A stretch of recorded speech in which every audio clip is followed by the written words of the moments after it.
The virtues of Surat Saba. Did you know that it talks about God's ability to create and to grant man sustenance and goodness through his knowledge of what is planted in the earth and what comes out of it by the grace of God Almighty and what is in that of divine ability to populate the earth?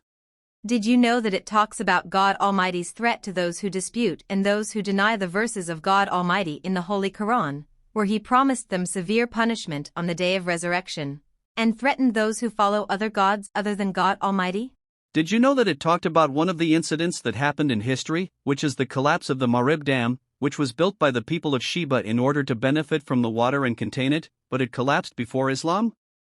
Do you know that it spoke and addressed many issues about the prophet of God Almighty, David and Solomon, and matters related to death and resurrection after life, and matters related to reward and accountability on the Day of Judgment?